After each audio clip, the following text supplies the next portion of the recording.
Welcome back to another episode of the SwansCast podcast. Been a couple of weeks, and I think we got a bit of an apology to make in a minute when we leave. But welcome, Lee and Ben, who are joining me for this one. Nice to have you back. Glad to be here, as always. How we doing? Yeah. Lee's been used to filling out public apology forms this season, but I'm sure when we live streamed the last episode, where Alan Sheehan was sacked, which seems a lifetime ago now, you made a promise on that episode that we were not able to fulfill, didn't you? I'm almost sure that I said I'd go live if Brendan Rodgers was appointed, but we'll have to look at the tapes. I mean, yeah, maybe we need to go and get the evidence format. But I thought you said we'll go live when the new manager is hired. I don't know if Ben's got a memory of this incident. I got no memory of this incident. I can't lie. Well, anyway, it didn't line up, unfortunately, with the schedules. Lee's been a busy man this week. What have you been up to? It's been like the last 2 weeks have been crazy for me with work and studying and stuff. So the wheels have come off today. My Christmas has officially started because it's all finished today. So we're all downhill till Christmas now. Oh, nice. Ben, been up to much yourself? Yeah, met up with uni mates, 2 different weekends, 2 different groups. Go-karting in Bristol one weekend, and then just stayed over with one of the boys. I was in Barry last weekend, gladly avoiding the West Brom away day that you lot went on. So as you'll get into later, I'm sure. Did you win the go-karting? That's the main question. No, I came dead last out of that lot. Oh, that's a shame. I mean, I quite enjoy go-karting, but I like racing and F1 and stuff. Last time, were you there last time I went, Lee? Were you on the stag? It was your stag, wasn't it? Oh, my stag. I didn't win that one. I think I might have been like third or something. But yeah, I was like lost. It's difficult, isn't it? Because like taller or larger, otherwise people tend to not do as well. There's those that are smaller or shorter and have a smaller build frame. I'm just making excuses, and I fit into both them categories, larger and taller. So I was stuffed. I enjoyed it. I think it's just gone quite expensive last couple of years. I remember paying 28 quid quite often a couple of years ago, and that was fine. Since COVID, though, it's 45 quid now, 2 15-minute sessions. Half of it, you felt like you were just crawling at 5 miles an hour on a yellow flag because the people it's annoying. Didn't know to drive. Yeah, that's what happened last time I went. I felt like we only drove for about 15 minutes combined across the 2 sessions. It just felt like a waste of money, to be honest. But yeah, we were borderline going to complain because we had I think we did 2 and then we had an extra one for like 6 quid. They did a deal. But like for that one that we paid the extra for, rather than us just being on the track with the group that we were with, they joined us with a group that was twice the size of our one. So, but the timer starts from the time the first car goes onto the track. So they were trying to get like 16 cars on the track. Then they do the testing of the flags. And then by the time we started going, they just kept crashing into walls. I think we did like 3 clean laps in a 15-minute session, and then they were calling us in. I was fuming. I don't think we actually started live racing until 7 minutes. Yeah, we had 17 on the track. There were quite a few of them with like kids as well, so they were just spinning out, not necessarily trying to crash. There's always a couple of tryhards. It's just messing about. Middle-aged blokes who like need that day to like feel like something's going on, and I feel like you're coming at me, Ben. No, like proper now, like Max Verstappen into the corners. That's what I feel like I'm doing when I'm racing, mates. Trust me, I'm proper into it. I'm just not as good as Max Verstappen, clearly, but put it down to my weight. But yeah, no, the 50 lap one they do is good. A couple of them do that rather than 50. Yeah, you're tired by the end of it, don't get me wrong, but everyone gets into a rhythm with it and people start spreading out a lot more. So it is a workout. Anyway, the agenda today, we're going to talk about obviously Vitor Matos he's become Swansea manager, obviously replacing Alan Sheehan. So we'll start on him and give our sort of initial reaction and talk about a little bit perhaps about his backroom team, the job that he's got to do, how he's got on so far in his time here, which is only a week and 3 days, I think it is. 4th of December we are recording this, which is Thursday. So he obviously was hired last Monday.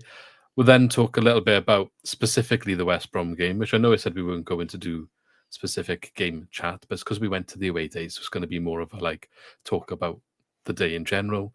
And then we're also going to do a little bit of a chat and review of the new Swansea Jack bar that we all went to as part of the initial opening week. We went to the Influencer Day, which was very kind of them to invite us. I think we all had a very good time. So we'll talk more about that. There's plenty more content from that that's going to be coming over the next month or so. I haven't uploaded it all at the same time. I'm going to stagger it. So yeah, keep your eyes peeled for that. I think the stuff we put up so far has gone down well. Lee's beer review of the Golden Boy beer had some good interaction on that. So yeah, we've got another one of them to come for the other one. So we'll talk more about that later on anyway. So let's get started on the new manager. So I think I spelled his name wrong in this ticker. I'm not going to lie. There we go. So yeah, Vitor Matos then has joined Swansea City after it seemed like, I think, a longer managerial search than perhaps it was in the end. What was it, 2 weeks, let's say? 2 weeks. We've been used to a little bit longer in recent searches. But I think the timing of it was good in the way that it was over international break. But by the time the international break ended, we were all kind of getting a bit edgy, I think, especially with the news of Hellberg and how that all went down. So, Ben, do you want to kick us off with this one? Thoughts? Let's say, first of all, thoughts on the process, what went on and all of that, and then on the signing of Matos himself. I mean, it didn't look great from like a public perspective. The fact that it clearly got leaked that Hellberg was the one we were going after. It looked for a moment, the in the nose on Twitter like it was going to happen, then it didn't. Seemed like, to be honest, Hellberg and his agent completely took them for a ride from start to finish to get a better deal out of Borough. That's what it feels like now anyway. No one will ever know that truly. If that is the case, you can argue that's what we deserved because, we put him through the whole rigorous interview process in the summer and then didn't appoint him. So, and Borough are in a better position, let's be honest. And then as for Vitor Matos, I'd never heard of him. And I know we say that a lot about Swans managers. I think, we hadn't heard of Steve Cooper. We probably hadn't heard much about Rodgers. It doesn't necessarily mean they're going to be a failure by any means. It does mean he has to probably work harder for the fans to buy in. If he was a more I feel like Hellberg, he probably would have been afforded some time because it's like the fan base's number one choice. Whereas with Matos, I think he's obviously got a very short senior career. Steve Cooper didn't have any senior career. I'm not saying this is a necessity, but it does mean that if things don't start to turn positive sooner rather than later, then, it could be quite toxic down the Liberty for a while. Yeah, Lee, have you got any thoughts yourself then?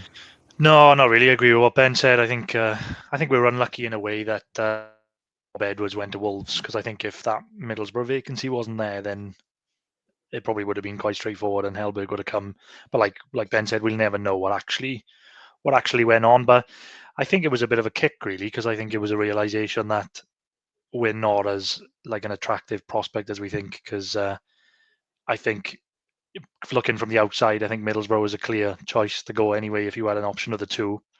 Like they're closer to promotion. If he comes over, he only needs a good 6 months really, and he could be a Premier League manager, and that's the reality of it. So, unfortunately, I think that's just the market we're in. So, and with Matos coming in, I think, same as always. Don't really know much about him. Can't really judge him yet until he gets a bit more time under his belt. But I do feel a bit sorry for him, and I think he's got a bigger job on his hands than other managers coming in have had. I think they've been in better positions when, we've sacked Duff and then sacked Luke Williams. I think we were in a little bit better position than what we're in now. So he has got a bit of a big job on his hands, but I can only just see what he does. Yeah, I don't think there's really too much more to add. I do think what Ben said about Hellberg, he maybe thinks, well, they didn't want me in the summer, so there's no allegiance there. But then I guess there's a better option on the table now, unfortunately, and maybe there wasn't any other options back when we were interested before. I'm not saying at the time, I wasn't saying at the time we should have gone for him, so I'm not going to be a hypocrite and say they've made a mistake. I think we've had this conversation before. When that decision was made, it was hard not to give it to Sheehan then. But every decision has got a consequence, I guess, and ultimately Was it the mistake then to go and chase after the same man that you've just said you didn't want a couple of months ago initially?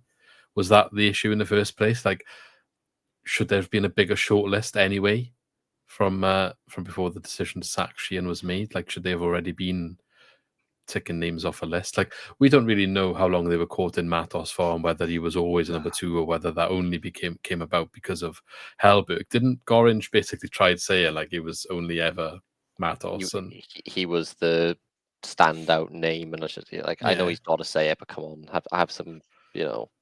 I guess he didn't even need to say that sentence, did he? No. He could have said something different. You can compliment him without making chucking out superlatives like he was the number one target, because he wasn't just blindingly obvious that he wasn't. Yeah, I think I'm just making guesses here as well. Like, we'll never know the true process, but the timing of it as well, with the international break lining up with the Swedish league ending, I just thought like they probably marked that in the calendar as like, we'll have a look how we're going at that point. Obviously, we were nosedive in, and we were like, right, the Swedish league's finished, Sheehan can finish, we'll bring Hellberg in, and then obviously Middlesbrough opened up. So I think, not great on our part. Because Hellberg was never going to leave 2 games before the end of the season, was he? No. He was going to see out, even if he agreed in principle to take over, he was going to see out those last couple games, you'd think. Yeah. So, yeah, I mean, I think there are principles of his play, or supposedly principles of his play, that line up with what this squad was probably built to do. There seems to be more of an emphasis on obviously pressing off the ball, but he seems to like not having possession for possession's sake, still playing nice football, but just looking to get back to front faster, not necessarily playing long ball, but just quick passes and then taking slightly riskier options, because let's be truthful, this has been very Luke Williams like the last couple of months, I think, in terms of how we're looking to build attacks, is sideways, round the side, slow, lethargic, predictable. And I think we have seen little glimpses of what Matos is trying to do, but he's inherited a squad now that's extremely low on confidence. And, you know, he hasn't got his coaching staff, as we'll probably touch on soon as well. Yeah, before we touch on the coaching staff, then, you've mentioned the style of play, so we'll stick with that. But what have you seen so far then from, there's only 2 games, to be fair, so it is difficult to say. But what have you seen so far to either suggest that maybe, you know, what you could do could be good, or like, have you seen any of his style coming through? Or is it just been too early to tell? Like, have you seen anything? I think, you know, there was obviously a decent 20 minutes against West Brom, but like, have you actually seen any style of play change, or is it just more the same what we were doing before and we just managed to get a couple of goals? I think you'll have to touch on West Brom for me, because I missed it, whereas you two were in person. But the only things I've picked up on, it's been 2 main things off the ball. It just seems a little bit sharper. You know, nothing specific in general in terms of how we're looking to press, but it just seems like there is more willingness there. But only thing I picked up from the Derby game at home in particular was just touches on the ball. Weren't as many touches of the ball. We were looking to move the ball a bit quicker. Not a lot came of it, admittedly. But I think, like I said, confidence is low. And honestly, I'm not really sure there was a clear pattern of play or clear patterns of play under Sheehan that we were looking to implement. So this really isn't something that I think we're going to see bear fruit immediately. But yeah, that's basically the main thing I've seen. Lee, have you seen anything noticeable so far? Not really. I think based on the, we'll come on to it, but based on the West Brom game, I hope that's not what we're going to see for going forward. So I hope there's more to come. The only thing I did notice, where we talked about it in the stadium and near way end, was that when we were getting the ball, we were looking to turn it in behind quicker to the wingers. They seem to be like doing that hook ball like out to the wingers quicker for them to get in behind. Like, I think in the first like 10-15 minutes where we had that spell, Inuso was getting in behind a bit more than he has in like previous games. But I mean, it was literally 10 minutes and then we didn't see it at all after that. But maybe that is something that that he is trying to implement. Like you said, about getting the ball forward quicker. So after the second goal, I think there was absolutely nothing on show from Swansea. All I was doing is following the stats, right? I came back from the toilet to check my phone and just the group chat going mental. The Potnick scored in like 10 seconds or whatever. 2-0 goes in. I'm thinking, oh, okay, it's only really been 2 shots in the game. We must be doing well. Everyone's raving about us. And all I could do then was follow the stats. And I was just watching the West Brom shots and shots on target just go up and up and up and up and up the entire game. And I was just not changing. It didn't look like we did anything. So they deserve to win ultimately, even though we had 2-goal leads. I think it's frustrating when you don't hold on to a 2-goal lead. You can be as frustrated as you want, but ultimately, if we had, it would have been the wrong result. You know, we were 2-0 up in like 10 minutes, 15 minutes or something. 10. So ultimately, it would have been a lie. That 10-minute period would have been a lie for the game. So, like, I don't think we can be that frustrated. It is annoying when you go away and you see that happen in front of your eyes. And you can say on as many times on paper as you want, you should hold on to a 2-0 lead. But they absolutely battered us after that. So, like, it wasn't the true reflection of the two teams was on display for the 80 minutes after the first 10. Yeah. It wasn't like we were 2-0 up because like we'd played well enough to be 2-0 up. I think we just kind of it was a bit of a freak 10 minutes that can happen. Well, and then it was a bit of a bounce. Go into that game. I think there was a bit of a bounce in the first half against Derby, and I do think Derby scored against the run of play. Personally, I don't think we were necessarily like setting the world on fire, but I didn't think we played that bad in the first half against Derby. And that goal probably did rock us, and we came out at half time and was rubbish, to be honest. The second half against Derby was awful. And then it was kind of like the first 10, 15, the first 20 minutes, I would say, against.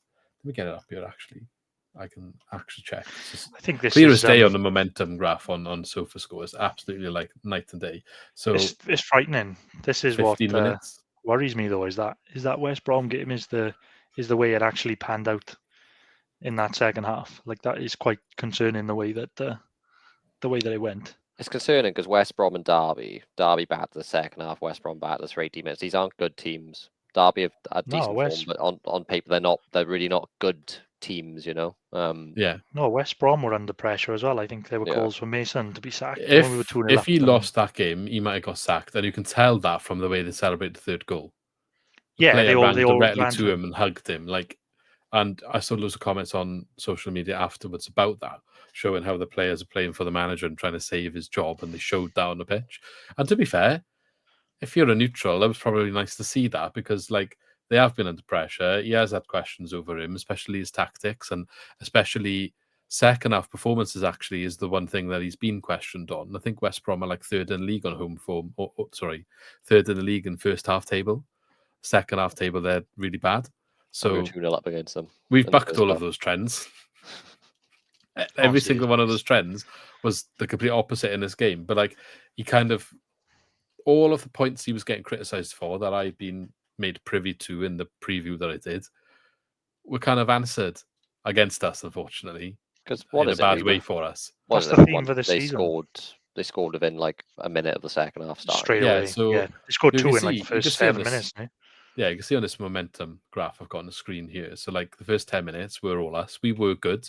I will say we were good. And some of the boys like that we were with were saying about, like, oh, look at this tiki-taka. So nice to see. He's made a difference already. It's too early to say that, but that may be a sign of what he's asking for. What I think I can take out of it is he wants to play high intensity on and off the ball.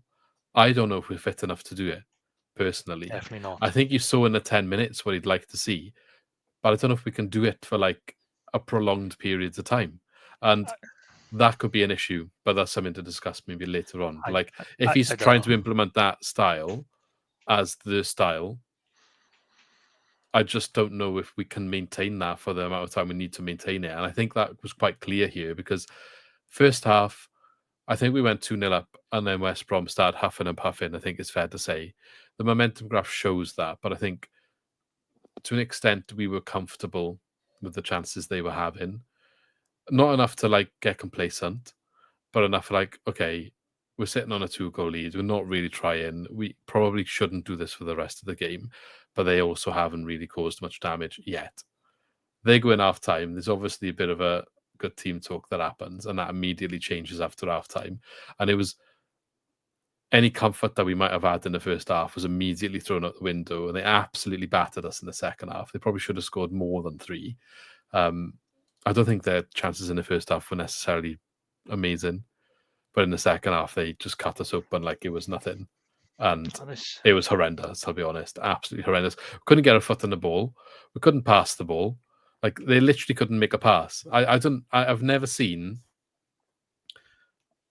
like, as much as I don't think we're in a good place at the moment, some of the attacking moves that we were doing in the first half,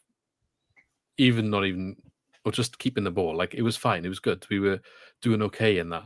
They all went out the window. They literally couldn't pass the ball. I don't understand how it went so wrong. This is what concerns me, though. This performance in particular, and I'm relying on you boys to pick me up here, because I'm going to be ultra negative probably the rest of the podcast.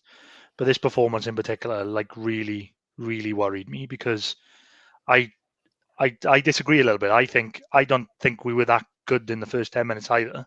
I think it was similar to the first 10, 15 minutes we always play at home when we have a lot of ball and people say, oh, we were all over them. It's like, no, we had a bit of ball. We scored after 10 seconds, which the was momentum like, graph here is to do with all of stats of direction of play, and that does suggest we were on top of them at that stage of the game. No, but this is because we scored after 10 seconds, which is a bit of a freak thing that happens. We pumped the ball forward and the keeper comes out and Vapotnik takes it so well, to be fair. So we go 1-0 up after 10 seconds against a team that's under a lot of pressure. Like, managers on the verge of getting sacked if what we read is true. So I think then we kind of capitalized on West Brom, like, being under a lot of pressure, like at home, being 1-0 down after 10 seconds. So that first 10 minutes just suited us. Galbraith's goal was a great strike. The keeper should have saved it. But apart from that, we didn't create anything else. Yeah, no, I think Galbraith hit it from distance. And I don't disagree with you. We didn't create chances. I'm not saying we created chances. I'm trying to say there was a clear difference to how we kept the ball. I'm not talking about the chance creation. We were awful in the chance creation. I completely agree with you with that. Even the 2 goals we scored, as you said, they were very low XG combined. I think it was like 0.4 or something. And don't get me wrong, at the time we went 2-0 up, I thought we were going to win the league, and Matos was the savior, like when that second goal went in. Yeah. I think it's important to recognise, though, the difference between a team that's low on confidence and a team that's lacking quality.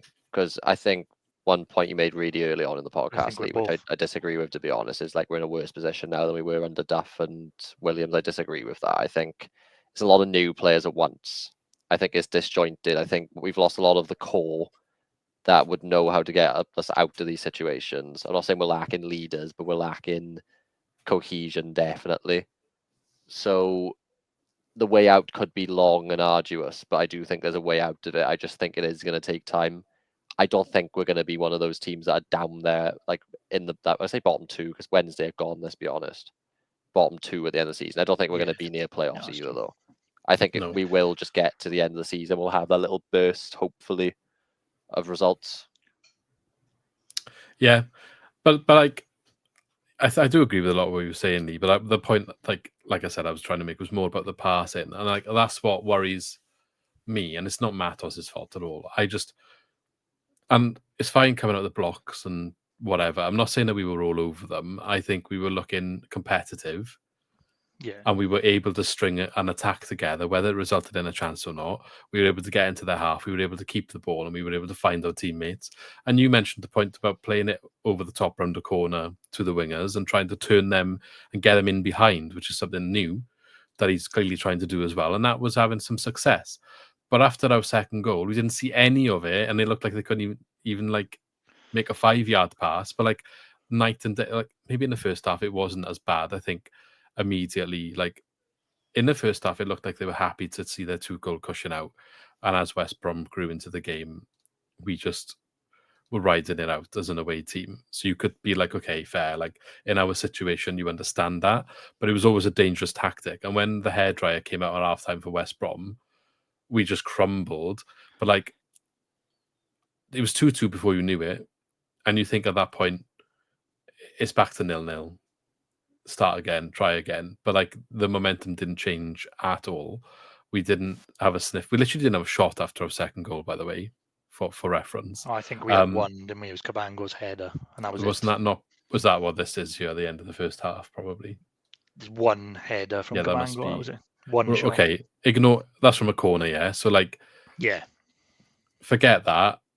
Other than that, we didn't have another shot. What I was trying to say is, I just don't get why the squad, forget Matos, the players, like how have they not?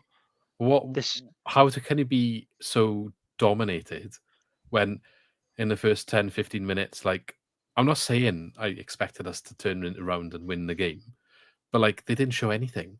Like not a single thing in that second half. Like they could, I'm not joking when I say they could not make a pass to their teammate, like past the halfway line. Like it was just getting, they were just getting overrun. They were getting intercepted. It was like there was just nothing there. And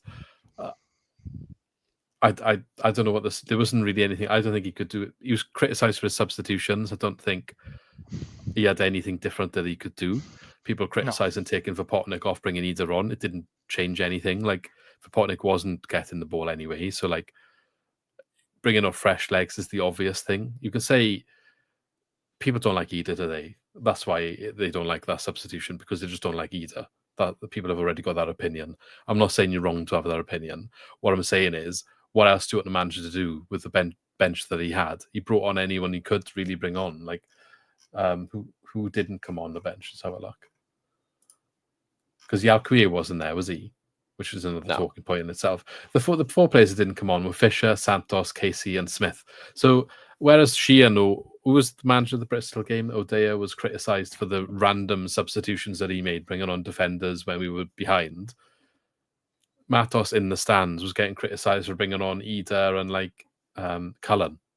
Who do you want him to bring on? I'm not saying I think those players are going to come on and change the game, but when you're 76 minutes in and the team has been literally chasing the opposition for like a good hour without touching the ball, basically, he's got to do something, hasn't he? Like they can't run and keep running at shadows, basically. And we keep talking about the deep squad we have, and there's an argument, okay, the starting 11 maybe isn't up there like we thought it was, but I think there is depth in the squad. Well, you got to use it, haven't you? And I think part of the issue is we haven't found our best 11. There's arguments with like the wingers. There's arguments with the best midfield combination. Obviously, Key and Galbraith. Like should Galbraith be a right back because Key's out of form? But you know, you got to keep making the subs, especially in this this turmoil of a period now, where there's just fixtures like Saturday, Tuesday, Saturday, non-stop until the new year. Yeah. It was that, and like I said, that's what worried me saying about the players, like the squad. I don't know. I think I must be the only one, but I really don't think there's quality in this squad. Like I've been screaming about it for 2 seasons about our attacking quality. I just don't think it's good enough. And it was so on display on Saturday. Like you said, we literally had no one that could get a foot on the ball, couldn't get out of our own half. We just couldn't get out. And I don't think there's anybody in that squad. I mean, if you take Vipotnik and Galbraith out of that squad, we're in big trouble because there's nobody there with quality. And I haven't seen it, even the new players. Yeah, and we said about like that's why I was worried about. Like that's why I said we were in like a worse position, because I look at the starting lineup. Yeah, we've got more depth in terms of numbers, but I don't think we've got more depth in terms of quality. Because if I look at when I looked at it the other day, it was like the 11 players that started the most games from last year to this year. We've only really replaced Darlin with Burgess and Grimes / O'Brien with Galbraith. And apart from that, the starting 11 is the same. Yeah. All right, but I would argue the league is a weaker league. So even if the starting 11 is the same as last year, there's enough quality for mid-table. That's the fact. I don't think it is. I think it wasn't good enough last year, and we haven't. But it was, because that's where they finished. No, but like this was the same before, when the squad quality gets less and less and less. We always, you can literally see the pattern where we win like the last 6 games, or we go unbeaten for the last like 7 or 8 at the end of the season. We finish mid-table, and then was like, oh, you actually had a good season. But no, before that, we were actually in a lot of trouble. Yeah, but the season's 46 games long, so that is the season. Like every team is the same. Like they all have the same opportunity to do that at the end of the season as well. No, but we're a good team when the pressure's off, and this is what we're showing you, is that momentum graph is when the pressure comes on, we crumble. Yeah, and that's a mentality thing. I wouldn't, and I agree that in a relegation fight that's an issue, but if that happens every season, then that's the quality of your squad, because it's not going to lie over a 46 game. No, it's not period, year after year. You know, like I don't necessarily think the attacking quality is an issue. Completely agree with that. I'm not saying they're not good enough going forward, and it doesn't mean I don't think necessarily these players can't be coached to do better. I was moaning about the tactics going forward under Luke Williams, as I was moaning about it under Sheehan. I don't necessarily think it's all down to the players, and that's not something I've changed my tune on. I felt that way a long time, and I was moaning about every week with Luke Williams. Like, we go to the wingers and then they just pass it back, or they cut in and try and do something. And I think it's too slow, to be honest, with modern football. I just think you can't break teams down like that. I'm not defending the players. They might not be good enough as well, but we are not helping get the best out of what we've got, is what I'm saying. No, I know it Now, is, and that's what Matos has got to do. That's his biggest like, challenge. Look at Portsmouth's team now and look at like Oxford's team, for example, our next 2 games. I'm not having it that our team is not. I'm not trying to disrespect those, but we've got a better team than those. We might not beat them coming into these 2 games because of the current momentum. On paper, I think if you'll ask 90% of the championship, they would, without any results this season now, say going back to day one, they would put us out on top. I was on a thing with Gab Sutton midweek, and that's a neutral. That's a neutral person who follows the championship. Surprised the position that we are in, saying that they think the squad is a mid-table squad. Like, I think for us in the Swansea bubble, it's very easy to be caught up on recency bias with us going into a bad bit of form and a bad bit of momentum, and if we go and win if we went and won the next 5 games and the table's looking completely different, we'd all be positive and thinking different, and we'd be like, look at what Matos is doing, and he's getting this and this out of the players, and this player's been playing better. That's what we'd be saying, and that's just natural for football. I think it's natural now that we're in this negative period to be saying it's not good enough, and it isn't good enough what they're outputting at the moment, but I don't think the squad quality is not good enough to stay in the league. I think we should be above a relegation battle, but I would agree that it's probably not quite there for a playoff fight in reality, which is maybe the excitement we had pre-season. I think that's perhaps a bit misplaced, but I don't think it's not good enough for mid-table whatsoever, personally. I don't know what Ben's thoughts are on it. No, I agree. I think the points you made about Oxford and Portsmouth in particular, I think it is a bit of a weird table if you look at it. I think there are some squads that are exceeding what they would have expected out of them. There's some teams who are like us falling much shorter. I mean, if you look at like Norwich, still 23rd. You know what I mean? Sheffield United have only now gone past us after Wilder's come in and won a bunch of games with them. There are some teams there who are struggling more than they should. There are some like Stoke, Preston, Millwall, all occupying the top 6 currently. Millwall is 3rd. It's a weird league, but I don't want to just have the opinion that this is where we should be, because for me we do just about have a better squad than last season. I know Grimes is a massive loss. I know O'Brien's a massive loss. Darling, I'm really not that fussed on either way, to be honest. I think it gets better from here. I do. I think it'll take some time, but I don't see how we're going to get any worse than what we've currently seen, to be honest. I mean, 5 losses in a row, was it 1 win in 10? It's got to improve. I think one of the big issues is, and I've just laid into the players for the West Brom performance, and I understand that, and I stand by that. But they kind of look, and none of this is criticism of Matos, because I think he needs a bit of time to get in, and we'll come to his coaches next, because I think it's relevant to how he changes things around.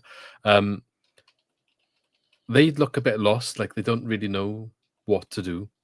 I think we signed a lot of midfielders that in reality perhaps do quite a similar job. And there's no, like, I don't know how much of a link is between each part of the pitch at the moment. And that's kind of what's a bit missing.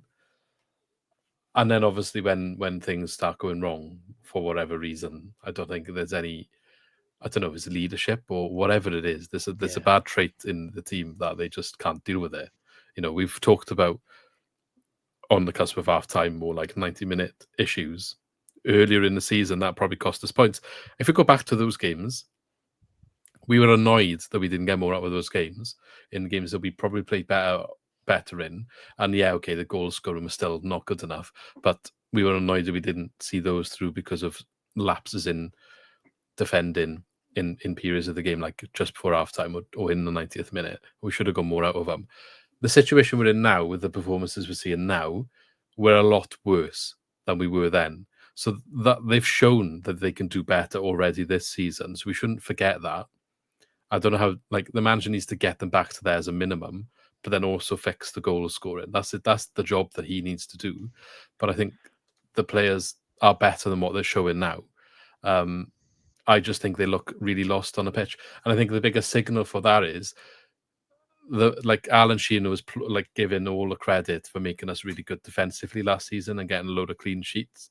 The fact that has now deserted the team shows that there's more of an underlying issue with the setup, the tactics, the structure, rather than the individual quality for me. Because regardless of the goal scoring part of it and what you think of the forwards and the attack, the first thing you do is not lose games, and we can't do that at all at the moment.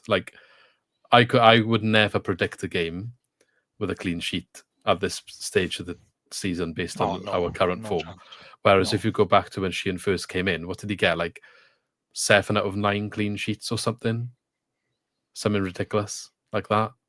We had more clean sheets in his period than we had for the first, up until he took over. But that's what he did. Then he come in and was like, let's just shut up shop.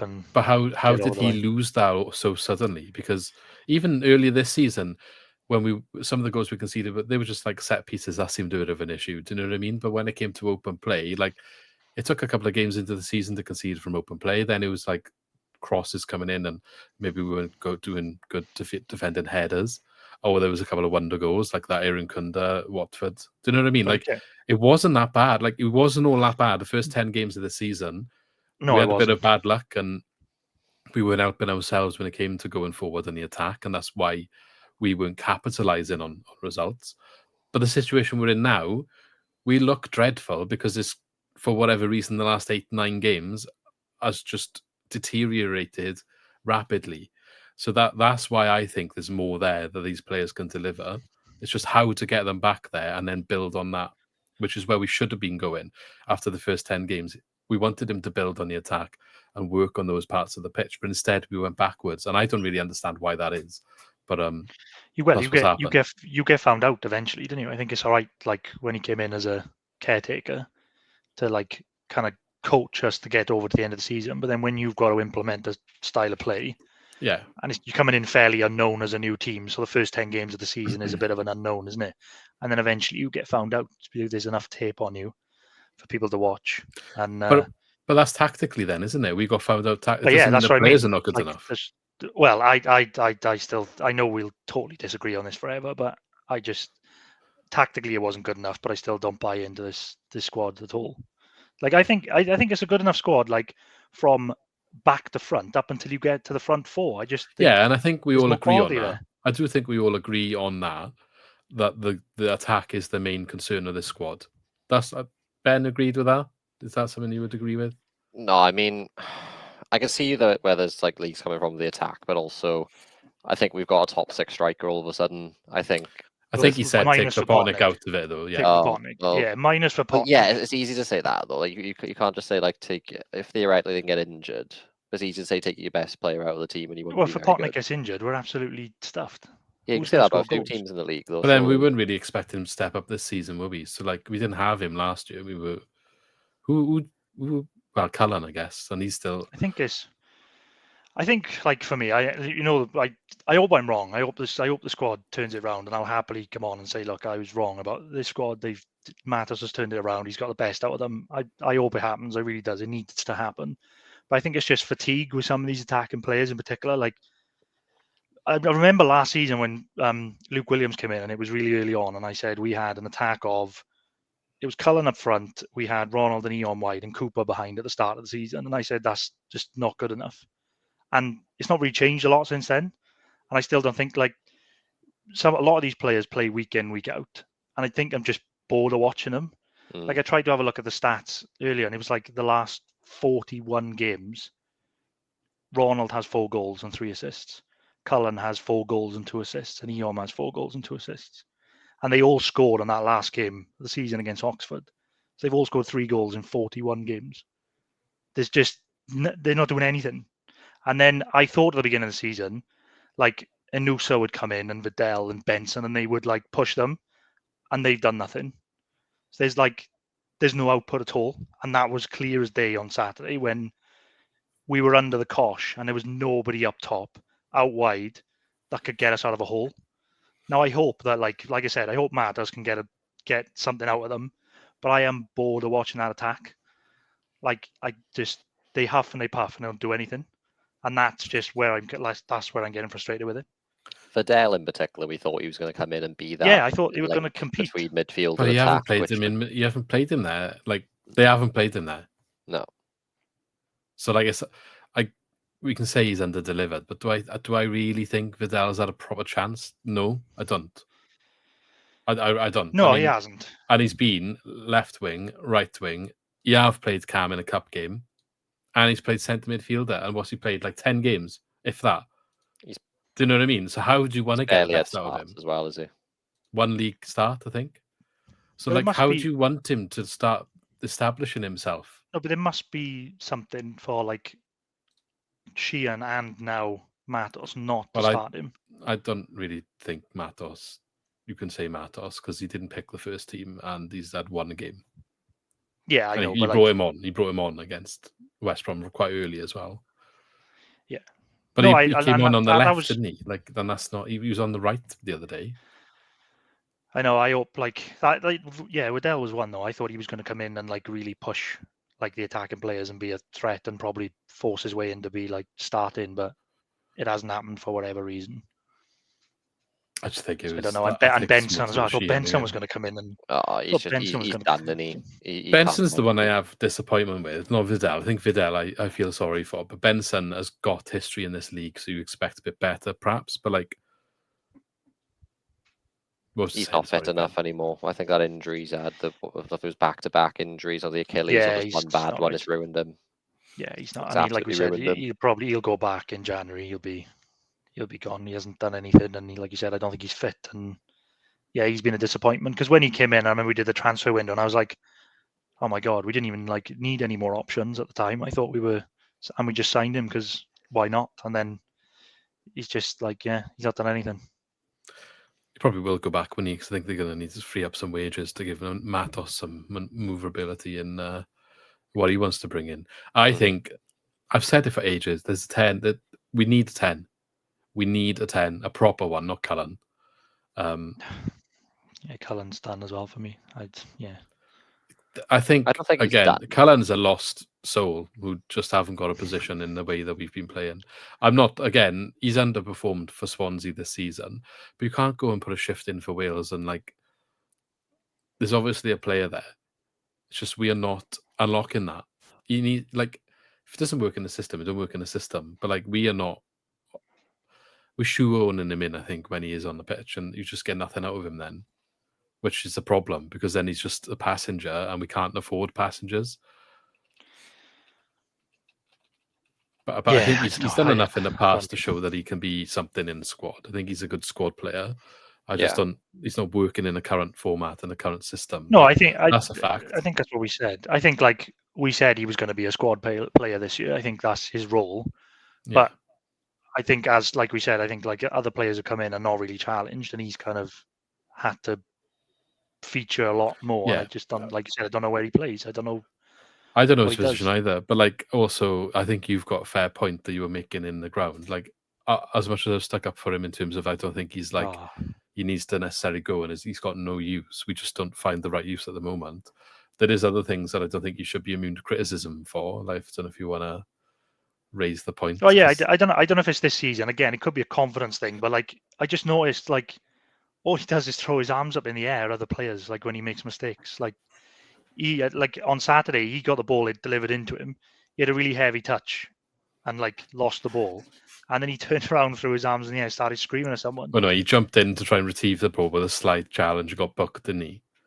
And yeah, but I think this is probably like a confidence pressure thing, isn't it? He did the same at Bristol City. Like he didn't. You're not the only person that's noticed it after you've said that, because it's the first I've heard of it, to be fair. I was scrolling through a lot of the reaction to the West Brom game on Twitter, or X, sorry. And a lot of people have been saying the same thing, literally that point. I've seen quite a few people saying all Cullen does is throw his arms around in the air and blame the rest of the team. Did the same against Bristol City. He didn't go out and close that cross down. The cross came in and it should have been defended better, but he turned around and was just like screaming at everyone. It's like you walked out to the fullback when you should have closed the cross down. The main thing and it was the Derby game as well, wasn't it? When he lost the ball in midfield and they scored. I was going to say, the main thing that gets me is when we play him as a midfielder, it's a good few times I remember him. He does, just a simple thing. You scan your shoulder before receiving the ball when you want to go on the back foot and turn. He just goes on the back foot and turns regardless if it's behind him. But sometimes it works great. and we go, wow, Callum, that's brilliant. And, we split the midfield and we're going on the attack and he plays a lovely ball down the wing. But then the other half of the time, he goes straight into a defender, we lose the ball, and then we're like 4-on-4. And quite often it leads to goal scoring opportunities. And it's like, It's been a lot of them. Yeah. If you got to have that awareness as a midfielder to know when you need to just take a touch, hold off your man, play it back where it came from, and when you need to go on the half turn. You got to have the space to do it. And I feel like he doesn't have that awareness, or maybe he does scan his shoulder and thinks he's okay, but he doesn't do it in the amount of time needed for it to still be the case. By the time he actually gets the ball, somebody's up his backside. Yeah, I think we've gone a bit on a tangent. We were obviously talking about Matos, and I was holding that in for a long time. That's fine. I don't want to be ultra negative to like individual players either. Like I could say something about everyone. Like we could go into individual. I mean, while we're on individual players, Josh Key is the one that I would highlight as an issue. I mean, look at his rating there. I didn't even notice he was rated so bad. I thought he had a torrid game against West Brom. The Derby one as well. His confidence is gone. He's looked short of confidence. But like you were mentioning the balls into wingers and the amount of them he was trying with a first-time pass and they didn't come off. I think half the time he was playing the ball, it was nothing. It's good to see him trying, but they just weren't working. And then it's a shame because he was good when he first came in. It was he looked really good. Derby, where he didn't close the cross down, wasn't it? Derby one was ridiculous from the start. It was ridiculous to watch because if you just tracked him right, he's in the box. He's next to presumably Cabango, Burgess, and probably Cabango on the right hand side. He isn't marking anyone in the box. That then doesn't actually close down his man. Instead, Ronald was pressing the person who had the free assist. Ronald then continues, does a 180 and sprints for Key to try and close on the cross. And he sprints as hard as he can. He's busting the gut, but he doesn't get there and the ball comes in. But I'm just like, so Key wasn't marking a man. He wasn't closing down the person who put the cross and he was just stood there. But you had Ronald with a defending of two men. And it's like, is that a choice? Have we chosen for Ronald to do that? Like, because he didn't. Ronald just knew to do it. You know what I mean? It seemed like a robotic decision for him just to press both men at once. I think as much as we criticize Ronald, he doesn't stop running. So I think that's just his natural. He saw the man with the ball not getting closed down, and he's run to him. That is one thing that Ronald does do quite well. I think I'm highly critical of Ronald, as you know, but I also think he's not. I think he's maybe not a winger. So I think you should give testament to him to the fact that he was like, he's played every game in last season, he's played every game in this. He's got a hell of an engine on him, and he runs for days. I think he would be suited as like a wing back because I think he's actually quite decent defensively, but he cannot go forward at all. Like he's not a forward player, I don't think. I think he'd be really good as a wing back. So maybe that would be something to try. I think we have tried it before, haven't we? I don't know how successfully. I can't remember. So I think he's got a hell of an engine on him, but I think, like you said, I don't know what's going on that right-hand side with the pair of them. It's not working. Also, for that goal, while we're on it, Ji-sung was getting some stick. Yeah. For the initial part, and also know you didn't think Vigouroux dealt with it very well. Yeah, it was a combination really of all of them. Like Eom at the back post was awful defending, and Key on the other side is awful. Like getting that cross in. And it sounds harsh. It was just because we were chatting when we were in the pub. I think I only have one concern with Vigouroux is I think he doesn't come off his line as much. But I mean that's being really harsh. Last few games, like he doesn't know when to, when someone's getting behind, doesn't know when to come, doesn't know when to stay. Yeah, and I don't want to criticize Vigouroux too much. It's just something we were talking about, and it's happened in the last couple of weeks. So I was talking about it because I think he's one hell of a shot stopper, and if he was perfect, he'd be in the Premier League. But there's one thing I noticed this season more than ever is he's really reluctant to come off his line. I think the Derby one maybe not so much. Like maybe he could have come on. He half comes out and then doesn't. I think the Bristol City one in particular was really bad because he half comes out and then he has to retract and then he is not on his line and he gets beaten. And then it was Millwall early on in the season where he comes out and then I think it's Cooper's at the back post and he heads it back across. So. But that's just something I noticed. Just one weakness in his game that I've just picked up in the last couple of weeks. Which was the one we were looking at in the pub where I was saying that was the Derby one where it wasn't so much his fault for the Derby one, but it bounces and it looks like it's a player sliding in, doesn't it? And he's expecting that contact and then it doesn't come. Yeah, so I think it looks worse sometimes for him. He looks like he doesn't know if he should come or he shouldn't sometimes, and I think that hesitation has called him out a couple of times. But like I said, without him this season, we may be further down than we are because he's put in some brilliant saves. He made a good save on Saturday against West Brom. That was one brilliant save. Yeah. Okay. So how does Matos fix this? Obviously, Sorry, we I feel like that mentioned- was ultra negative from me, but That's all right. I think I needed that after West Brom. I think a lot of people are going to be feeling the same way if you look online. Like, it is what it is, isn't it? And this is what I feel the same way as well. I'm really frustrated watching them. I am a bit worried. Naturally, would be, but I'm just trying to say, like, it's still early. There's still plenty of time to like change things. We've got a new manager now. You've got to give him time. So like, it's not like it's March with the new manager where it's like right now we just have to get the results. I think there's a bit of time. But yeah, so like, I think but if you see everyone, now. they are people are getting a little bit worried. But it's a congested league as well, so it might not take too much to change the picture, and that's the hope that we got to have. But like, we got to try and think positively, because otherwise, if it feeds onto the pitch in the stadium, it's just going to make it harder. It's been so toxic recently as well. Isn't it? Has, Matos' first home game, we're booing them. Like, and I know it's not all. I get it, but also like it's not really aimed at Matos. It's aimed at the players as well. It's like, you can't not helping anyone. It's really not helping anyone. No, I like I said, I'm ultra negative like today on this about them, but like when we get in the stadium like Saturday when we got Oxford, we got to win that game. There's no point getting on their backs like minute one if like someone passes the ball sideways that you didn't like, and then it starts getting like it starts getting a really bad atmosphere because we just don't need it at the minute, and like booing them off at half time if we're like down 1-0 or something, like we just don't need that now. Or when Adam Ida and Jay Fulton again subbed on, and you're already like shouting abuse at them before they've even kicked the ball. Like, it's fine if you've got your own opinions about players, but like, they're coming onto the pitch now. They're gonna be playing, so like, just support them. Like, some of the stuff I was hearing shouted from the stands, disgusting. Honestly, like, I will never understand the Jay Fulton. I just don't get it. But like, Fulton didn't do anything different worse than Stamich was doing in that second half. He played really well, I thought. Honestly, Fulton is worth mentioning that. I think in the Derby game you won. Yeah, I thought he was our best player first half. I thought he played. He's getting stick because apparently he missed the sitter, didn't he? Did he? Did he? He had one where he arrived late into the box, and I think maybe didn't do a low cross, and it got deflected into Fulton's path. Oh, I don't know. People say he should have done better with a shot, but like, regardless, other than that, he's the deep lying midfielder there to protect the defense. I thought he did fine. Like, I'm not saying he was, outstanding, but if you're comparing him and Stamenic, they both do the same job. Literally, I can't tell you a difference when either one's on the pitch. But like, you don't hear that same abuse when Stamenic is there. But as soon as you see Felton's name, you've got people on X kicking off. You hear it in the ground.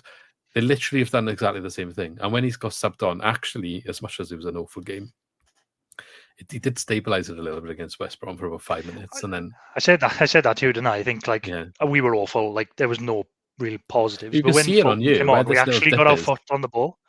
Yeah, we actually got our foot on the ball when he came on. We actually like needed somebody, and he was getting on the ball and like helping us keep possession. Like he went back, like he came forward and then he like passed it backwards, and then everybody went mental because he passed it backwards. It's like, well, that's the only like bit of possession we've had to stop. To give it back to him straight away. Literally, and if they can't keep the ball, he's passed it to a teammate successfully, and you're on his back. Just get a we haven't made a pass for about half an hour. Yeah, it stabilized us for that like 5-10 minutes, whatever it was, and people kick off saying like, "Oh, Fulton in this squad is like killing us." I mean, he's barely played. He played 90 minutes in the first game of the season, where like you're still waiting for your signings to come in, so he always fills a gap. And then since then, he's played 8 times, and he's played like 100 minutes. So he's played also, like 90 minutes against Middlesbrough, we lost 1-0 to a set piece. Yeah, like don't get me wrong, we want to see quick passing, we want to see progress up the pitch quickly, but like you got to identify sometimes you just need to calm a game down, and especially like away from home where you've lost a 2-goal lead and everything's going against you. Yeah, there's surely nothing wrong in that instance of just like, can we keep the ball for 5 minutes? And do you know what? One of the things that I've seen that I think might be a good theory as to why we're in this situation is like over the last couple of seasons. I know Lee doesn't necessarily agree with the quality thing, but I think the players that we've signed generally are okay. However, very few of them have got championship experience, and a lot of them have come from other leagues. And if you look at the back of this summer, even though we all said in the summer we thought we improved the squad, the ones that we lost might not have been the biggest contributors last year, but in terms of experience, Joe Allen and Carl Norton, massive abundance of experience lost there, and Grimes in January. As much as forget his playing ability, it's championship minutes and experience, right? And the players that have come in, they might have the same ability or better ability, but in terms of the grit and the know-how for the league, maybe that's missing. And then when you've got a lot of foreign cultures coming in, combining together, that makes it even more difficult on top of that. And a player like Jay Felton is our longest serving player now. He's our most experienced player, really. Mm-hmm. I think it was 300 appearances, wasn't it, against Derby? Yeah. So, like, you might not think he's great. It's a shame that you might not love him, stick, that he's like been such. But just having him around the club in the dressing room, a bit of a steady head to bring on now and again. If you get rid of him as well, there is no one there. There is absolutely there is not a single. But how was Cabango? 26, is he? That is not the same. Felton's got Premier League experience from like when we were there. Mm-hmm. No one else can say that. And Felton probably will leave at the end of the season, regardless. And he might do. I would if I was him. But what I'm saying is, like, if people had their way, he would have been gone a long time ago. I think there's a merit to what I was saying as part of why they're not combining or gelling, or they can't. Perhaps part of the mentality issue is what I've just said, because of a lot of these foreign cultures coming in together, and it's not. We haven't gone out and signed, other than Burgess, really, like someone has tried and tested in English football. Even Galbraith, like, he's been quality, but he's had to go lower leagues, and he's still quite new to working his way up to this level of football. I don't think it'd be wise to lose that experience, even if he's just around the dressing room. So there's just one point to remember there. Anyway, before we go off on a tangent again, Vitor Matos' coaches, what is going on there, and how much of an issue is this? Because he's come in on his own. He's been here over a week now. He's done 2 games. Joe Allen and Leon Britton have stepped up as part of the coaching team in the absence of the personnel that Matos wanted to bring with him. Obviously, we've known there's been issues with that, basically down to them getting work permits. There's been an article released today on BBC about it. They've called it a legal process the Swans are waiting for regarding 3 backroom team members that are looking to come from Martimo with Matos. I think there's some sort of like waiting game with Home Office. I don't know the ins and outs of what's going to happen. I don't think Matos spoke about it blaming Brexit, basically, which is what I was speculating last week anyway. But what do you think? How important is that, Ben? It can't help, can it? You got Matos coming, inheriting an environment that's a bit all over the place. The minute truth be told, he doesn't even have his coaching staff with him, who would usually be the ones actually running the sessions for him. It just doesn't help, does it? In a time where you want a new manager bounce, usually you see an improved performance immediately. You see a couple of results maybe you wouldn't have had otherwise, and the losing streaks continued. We're only seeing little glimpses of what we're trying to implement rather than the full thing, which might have come a bit quicker had he had his coaching staff. And it just, when you think about how this managerial replacement process was handled, it's poor, isn't it? The fact that you identify a top target, the top target gets leaked to the media, you fail to land him, you move quickly onto a second target, but then you allow his backroom staff to leave the club with him, and then clearly, I don't think they would have pulled the trigger had there been this doubt, right? Normally you get these permits before getting people to leave their jobs. Just seems a bit amateurish. So the quote here is, he said, it's something the club cannot control. Specifically, then he said that he obviously working at Liverpool for 5 years, which is a long time, so it was easy for him to get a permit. The staff were not, so they need to go through all of the process, and the process takes time. So maybe he was aware of it before he joined, to be fair, and they had to have a decision from him regarding moving forward with the job, and that's why he's taken it without them being here. We don't know what's actually gone on, do we? Because if he's aware of this process for his staff, and the fact that it's not really a controllable situation, he might have already known that was a risk, because he would have had to agree for the other 2 to step up anyway, and that was kind of all announced when he was announced as manager. So you'd imagine he would have had some knowledge that there was going to be a bit of a wait for the other guys to join. Now, it would be a really unfortunate situation if they don't get the green light, and he has acknowledged that there is a possibility that happens, as much as he's hopeful that is not the case. And in terms of it being a harder job for him, he's basically said, I wouldn't call it harder, but different, because the guys that he's worked with before know the way that he wants to play. But he just talks about how helpful Britton and Alan have been, which you're always going to say that, aren't you? But yeah, have you got anything to say on it then, Lee?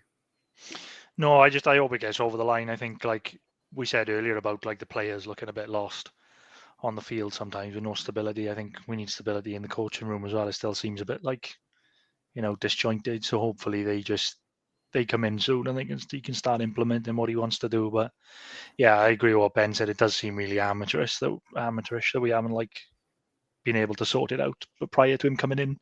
But I think that probably just shows again that we probably banked on Hellberg coming in, and then we had to pivot, and then we're kind of trying to sort it out as we go along.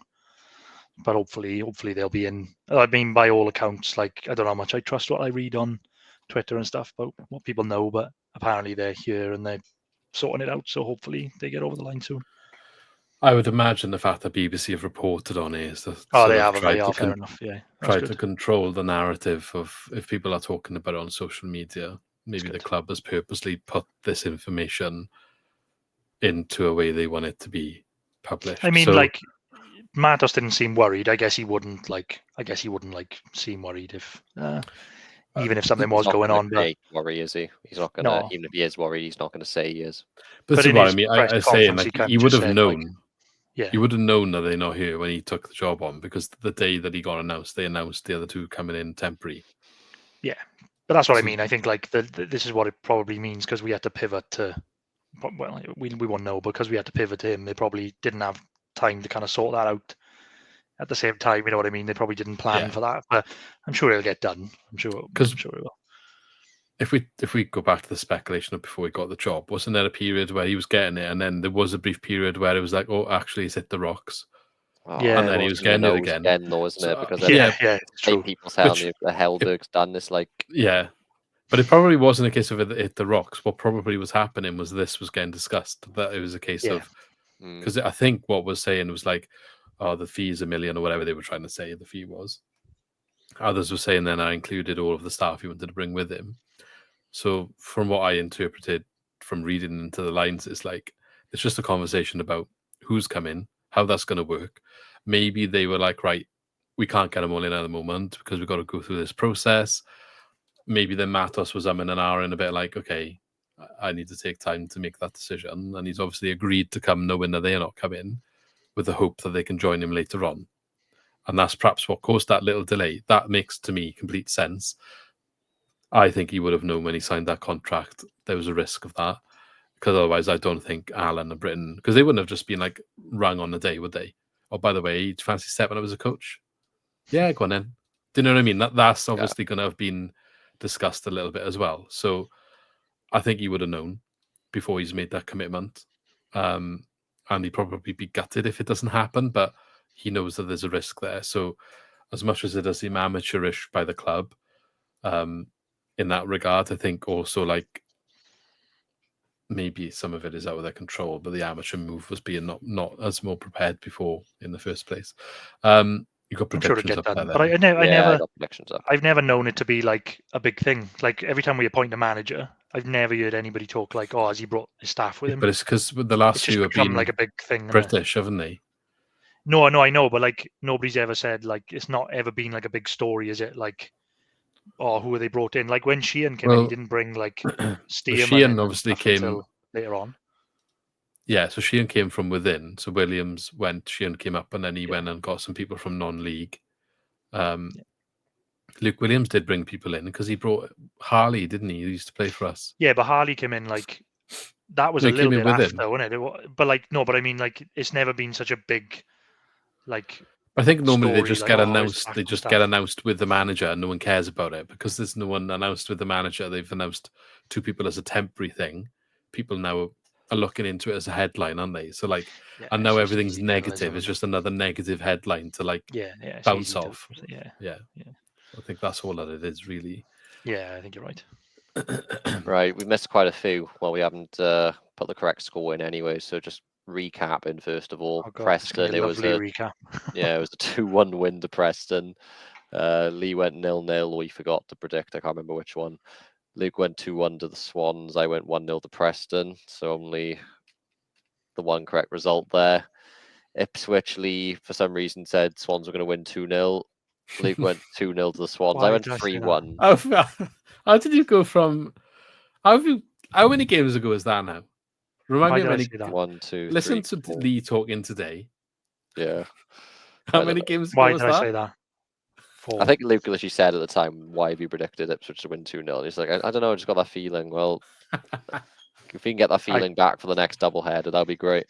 I went 3-1 to Ipswich. It was 4-1 to Ipswich. I went far See, off, I can be but optimistic. yeah. correct Randomly result just for Luke thrown in and me. against like Ipswich. Uh, Yeah, it's Anyway, bad. carry on. Bristol City, we all forgot. I think we all would have gone to Bristol City win it. I don't know if we would have gone 3-0. Yeah, I don't think it would have changed the points that we gained unless someone picked 3-0.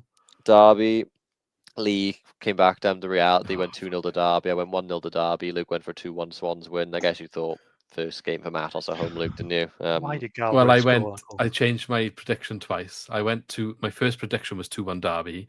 Mm. Then Matos got announced and I started getting a bit excited. I went 0-0. And then for some reason, just before kickoff, I changed it to 2-1 Swans. Yeah. In all Should have fairness, stuck Lee, with you were initial. probably, deserving of a correct scoreline there.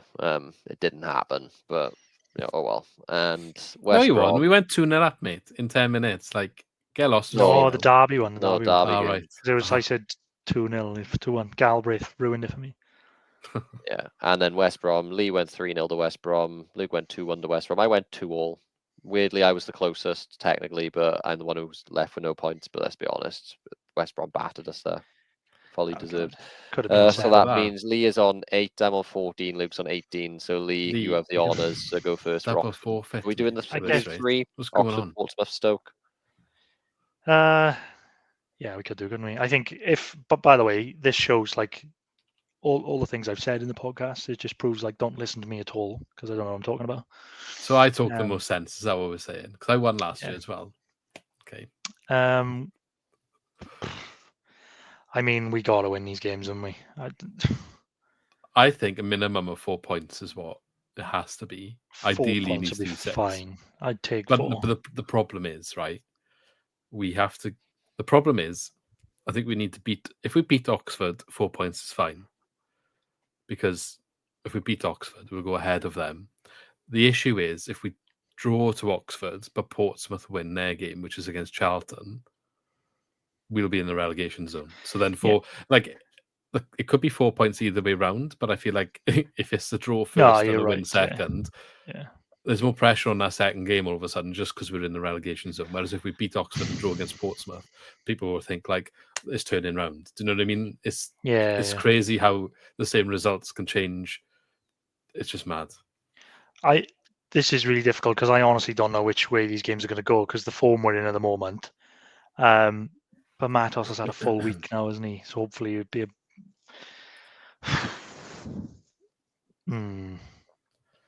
Oxford haven't lost in 3. I'm gonna say 2-1 Oxford. I'm going 2-2 again. Score draw. But not 1-1 because we're not allowed, remember? Oh, yeah. I know. Probably stinks of 1-1. I wanted to say 1-1. I'm not picking 3-3. And we're not keeping a clean sheet either. So you haven't left me much options here, Ben. I'm going to go 2-1 Swans. I don't know if I believe that, but I'm playing the game here rather than what I actually think the score is going to be. Just want to make that clear. I'll go. I was going to say 1-1. Forgot about the rule, did you? Yeah, let's go. We've got to win one of them, surely. Let's go 2-0 Swans. We've got to win one of them games, surely. I go Please. 2-1 Portsmouth. I just can't see where a win's coming at the minute, even against these. I gotta be honest. Well, yeah, we're in big trouble if we Remember don't Portsmouth win. last season? You went away to Italy, didn't you? Oh, yeah, traumatized. Yeah. 2-1. Well, you said 2-1. You said To 2-0. Portsmouth, yeah. Lee thinks we're going to win. I'll go 2-all then. And then Stokely. But this is what will happen. My logic will be right that we'll win one and lose one, but they'll be the other way around, so I'll get no points again. So one of us is getting the right result in both those games. Yeah. Stoke away. I got 3-0 Stoke. Damn, that's what I was saying. Your predictions are all over the place again there. I go 2-0 Stoke. I know, but they got to be all over the place because I don't know what's going to happen, do we? Like if we beat Oxford on Saturday, maybe we'll pick up a bit of momentum. But if we lose, I was Stoke to another moment. like fourth, are they? 3 losses in the last 4. Yeah, This is what I worry yeah, about, so- though. Like these fixtures, we got Oxford and Portsmouth at home. After that, we've got Stoke who are fourth. Wrexham is just going to be a bit of a 10th. weird game, isn't it? Coventry And then top. Coventry top. So like, where are our points coming from? 2-1 Stoke. 2-1 Stoke. Well, if I we mean, get look, 6 against Oxford and Portsmouth, I'd feel so much more comfortable. I was going to say, like, it's Yeah, feasible yeah, that the yeah. form these two teams are in, the factor at home, it's feasible you come out of it with 2 wins if the tide suddenly turns. And then all So of a big. sudden, like, people aren't talking about relegation so much. You're just sitting in that pack in the middle pretty much, and Yeah. it can turn Yeah. quick. If we can win those 2 games, they'd be like massive. We look back, I think we could look back like at this point of the season and go, remember when like Lee was saying we're going to get relegated again, and we won those 2 home games, which is what happened last year when we beat Derby and Plymouth at home. And I was like, we need to win these 2 home games. If nothing comes here, then I'm just looking at game week 31 for our next win, to be honest. I can't see where else it's coming from. Blackburn, maybe. Oh, we got Like- West Brom again. No. No, we West have. Brom again. Week No, 25. yeah. They're just bad, Blackburn, so- Birmingham at home. Oxford away. I don't know. I mean, there's winnable games in there, but like, Yeah. I guess. Hey, like, anything can happen on Boxing Day. Yeah, I mean that would be one for the ages, wouldn't it? I guess the Wrexham. question is for you boys is are we worried or not?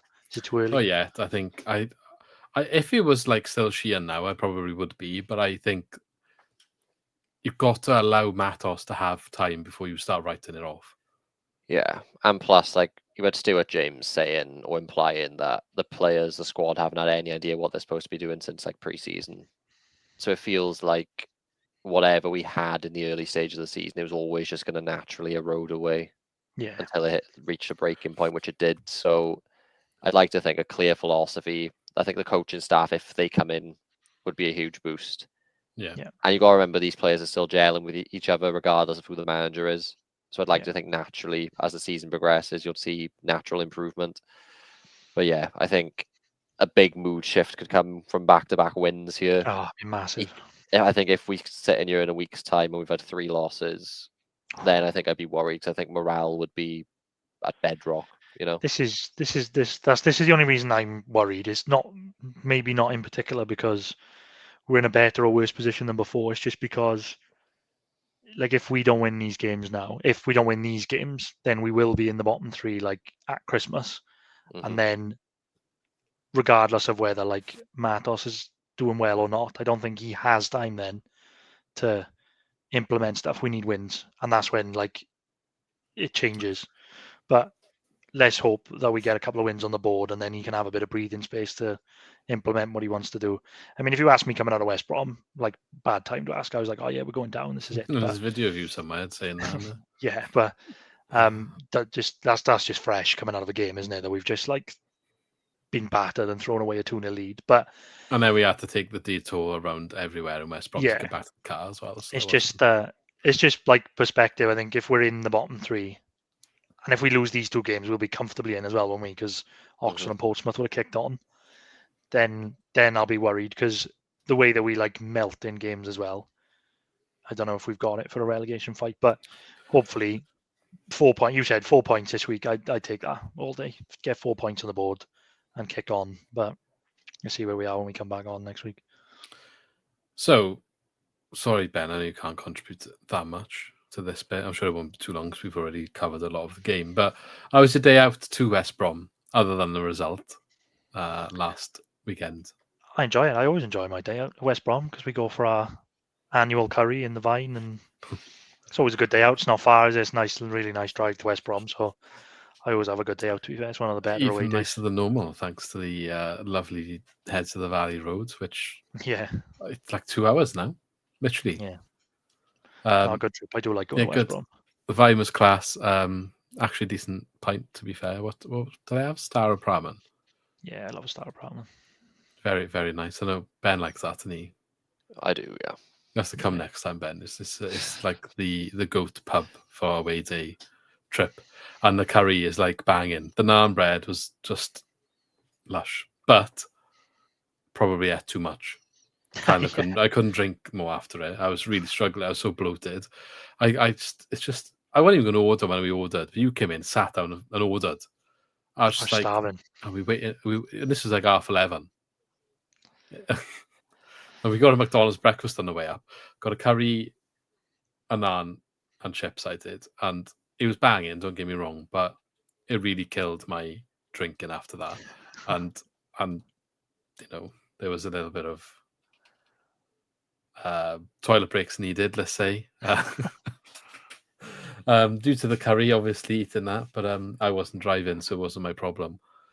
But anyway, it was a good day out. Yeah, good trip. It is annoying though after the game. I don't know why they shut the gate in the away stand.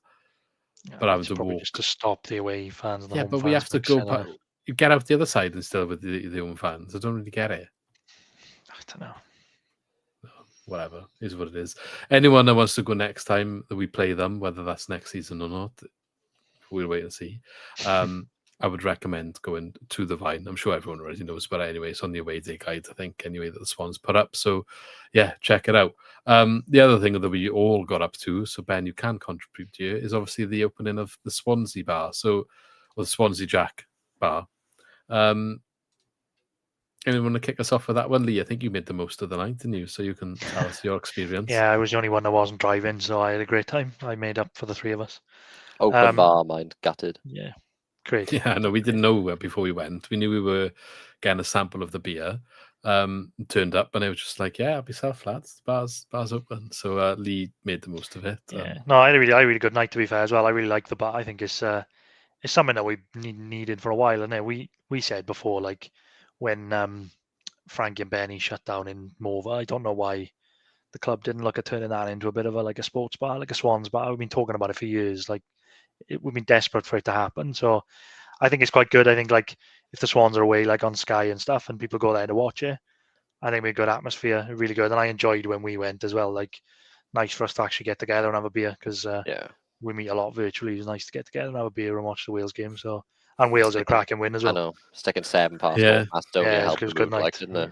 Callum's best performance of the year. Had a good chat to Rangel as well, didn't we? Had a good chat with us. I'd like to say credit for making that happen. Yeah, just saying. Yeah, fair play. Ben, we went to the bar. Next thing you know, Ben is there like, I got Rangel on the table. I haven't posted any other stuff there, so that'll be coming this month now. Do you want to talk about it, Ben? You had the most interaction with him in the unfortunately, well, I say we were playing. I don't know if I don't know what it's called, but you've got to agree and disagree. A pint, agree, disagree, like move to one side. You move your pint. Unfortunately, I misheard Luke when he asked one of the questions. So don't spoil it now. I haven't posted it yet. That's that's our big content. That is. I won't spoil anything, but. We asked him a few questions. You'll probably be able to guess which question I misheard Luke on based off not the tone of my answer, but I think if it was like us lot speaking here, no one would pick up on it. But it's who I was sat across from and how I answered the question. But it's probably going to make the video even better. Yeah. Because the question will be fine. Put it this way, right? We pre-planned a few questions in case we didn't know who's going to be there. So like. We thought maybe we'd grab Trundle or something and you come over and play this game with us. See if we can make a bit of content for TikTok and all the rest of it. Obviously, Rangel ended up being there. So we had some questions that we were asking and they were quite safe, to be honest, because we haven't done stuff like this before. It's new to us. We're just trying to experiment, test the waters, that sort of stuff. like I said, stuff we posted so far has gone down well. So I hope that when this goes out, it goes down well as well. And he basically kept saying, I've got anything more difficult to ask, or anything more controversial to ask me, or what? Like, so I came up with one on the spot, and he goes completely one way, and then Ben goes completely the other way because I think he missed you. Well, as you said, he slightly misheard what I said. But it's with that, it's quite funny. It's fine, and I think we probably shook hands. We had a chat with him after we turned the mics off. Lovely bloke. Just gotta say that, really, really lovely bloke. He gave us so much of his time, and just because he loves talking about the Swans still. I know that's why he was there as well. But I just grabbed him because I couldn't believe he was sat on his own. Like, he walked in, I assumed he'd have like a group of people with him, but they obviously invited him to the event. The Swans speak on the mic with Trundle and someone else just before the Wales game started, and he grabbed a pint of Madry and sat down, and he was just on a big table on his own. I was like, oh well, I can't not take that opportunity. Come on, so I just walk over, say, oh, nice to meet you. My name's Ben. Not my bothering you. No, sorry, right? We're doing a podcast, but can we film something you later? And he's like, oh well, the game's on later. Can we do it right now? And the next thing you know, I'm just grabbing Luke and Lee at the bar, like, oh, I got Rangel by you, lads. Class. Yeah, he was top man. Fair play. Was it Matthew Bound that was the other person that was there? Yeah, Matthew Bound. God, yeah. Yeah. I didn't realize you told him we were recording a podcast like on the table. Yeah, I say we do a podcast and we're able to film something with you a bit later, because I was thinking, he was going to be speaking soon or whatever, but then he had a good point. The place just sort of empties as soon as the game ends. He was like, oh, can we squeeze it in now? But in the end, I think he won't even speak in for about 40 minutes. So we did genuinely have him on the table with us for 30 odd minutes. Like when they went on the mics, then I didn't know the name of the woman, but she was just introducing them all and getting them to come up on stage. He was still sat with us, everyone didn't want to go, did he?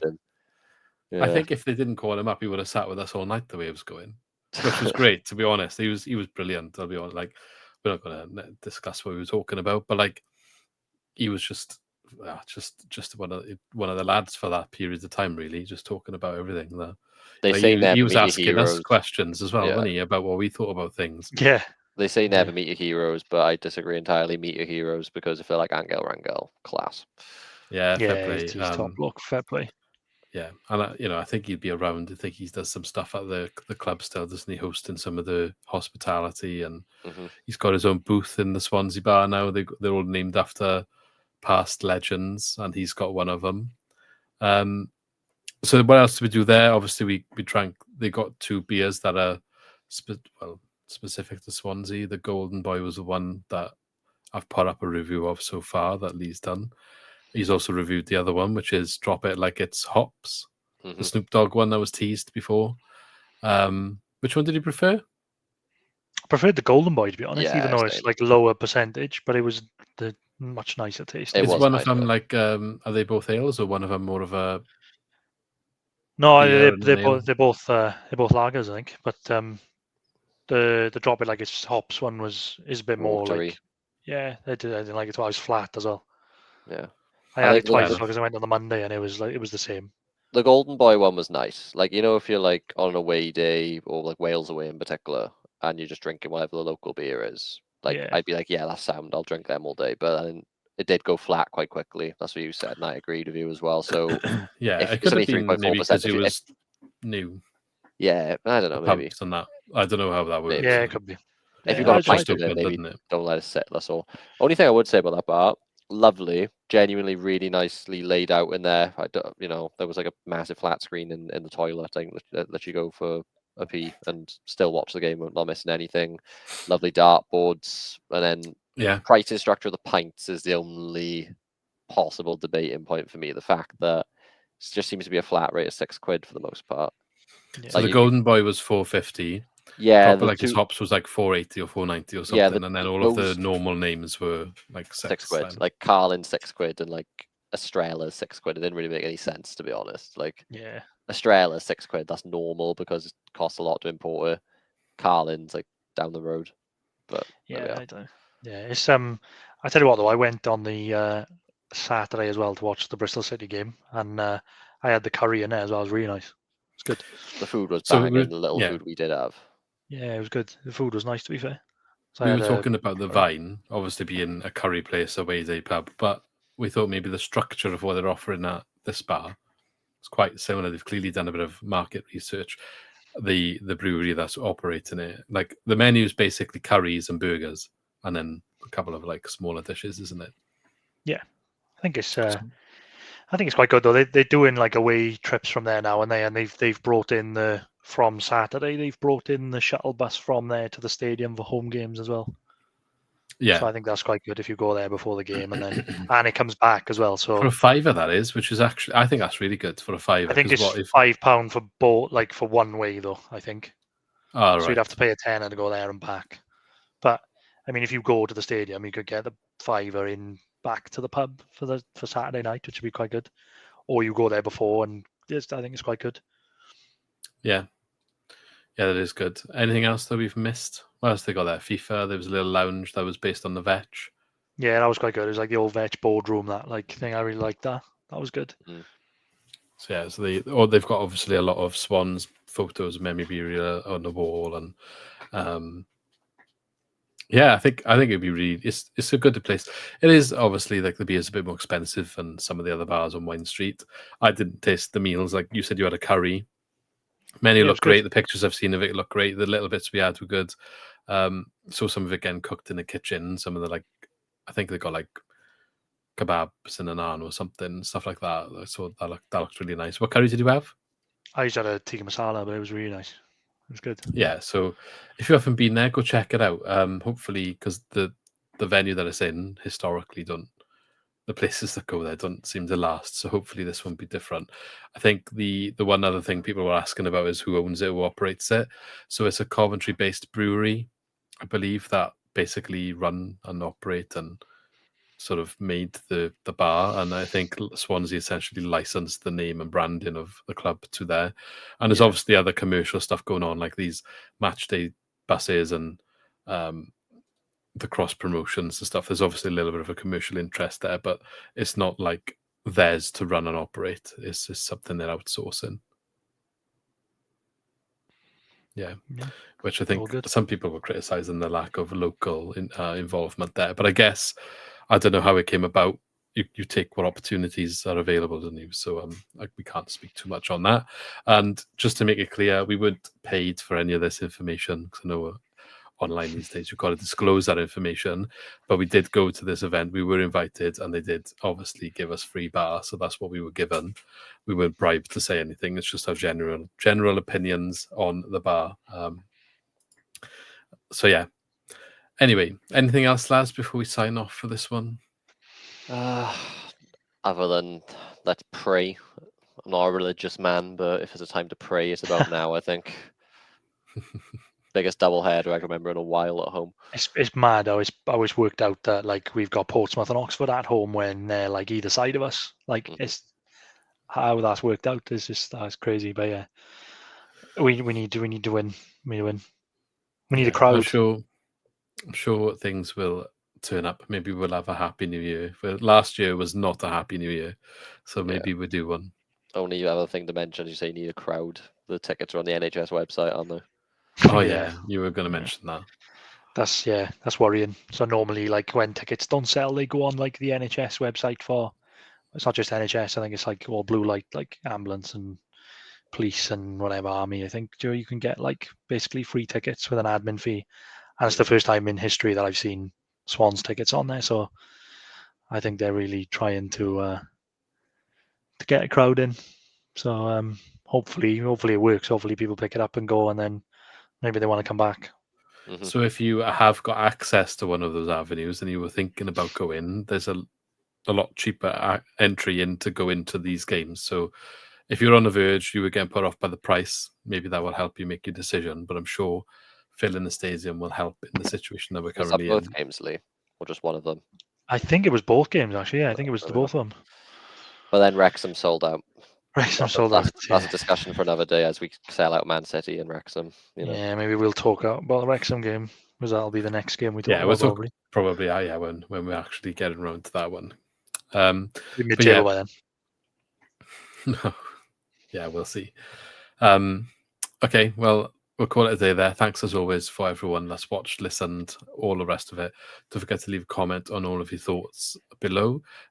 Like or subscribe. If you're follow us on Spotify or subscribe on YouTube, we're pushing to that 1,000. We are slowly creeping up. I think we're on 930 now, so never know, by the end of the season maybe we'll get there, but that's the goal. So if you can help us along the way, really appreciate it.